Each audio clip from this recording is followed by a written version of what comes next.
এরপর মিনা একটু রুম থেকে বাইরে আসেন আর সে ঠিক তখনই একটি ছোট বাচ্চার আত্মাকে দেখতে পায়।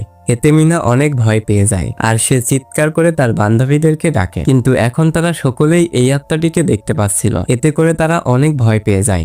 এমন সময় সেখানে তাদের হোস্টেলের কেয়ারটেকার চলে আসে আর সে সেই আত্মাটিকে বলে, এভাবে ভূত সেজে ঘুরে বেড়ানো বন্ধ করো আর যাও ঘরে গিয়ে পড়তে বসো। তখন সুরিন এবং তার বান্ধবীরা বুঝতে পারে এটা আসলে কোনো আত্মা নয়, বরং তাদের কেয়ারটেকারের মেয়ে।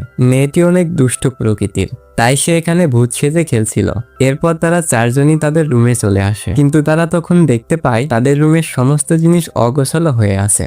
এমন সময় তারা সেখানে ডেনিসাকে দেখতে পায় আর তখনই তারা বুঝতে পারে যে তাদের রুমের এই অবস্থা কে করেছে। ডেনিসা এখানে সুরিনকে অনেক গালাগালি করছিল, কারণ ডেনিসার কাছে মনে হয় সুরিনের জন্যই বেন মারা গিয়েছে।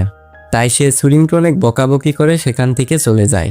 এতে সুরিন অনেক কষ্ট পায় আর সে কান্না করতে থাকে। এরপর সুরিন তাদের বান্ধবীদেরকে বলে, আমি এমনটা হতে চাই না, আমি জানতে চাই না যে কার মৃত্যু কখন হবে।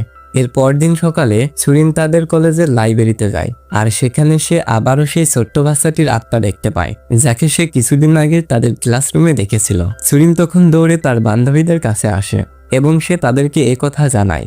এরপর তারা চারজন মিলে সেই আত্মাটির পিছু করতে থাকে। কিছুক্ষণ পর তারা তাদের কলেজের স্টোর রুমে পৌঁছে যায় আর সেখানে তারা সবাই সেই আত্মার উপস্থিতি টের পায়। এর ফলে তারা অনেক ভয় পেয়ে যায় এবং সঙ্গে সঙ্গে তারা সেখান থেকে দৌড়ে পালিয়ে যায়। এরপর রাত হয়ে গেলে তারা সবাই ঘুমিয়ে পড়ে, কিন্তু মাঝরাতে সুরিন পানি পান করার জন্য ঘুম থেকে ওঠে আর সে তখনই সেই ছোট্ট বাচ্চার আত্মাটিকে আবারও দেখতে পায়, যে কিনা তার বান্ধবী মিনার পাশে ঘুমিয়েছিল।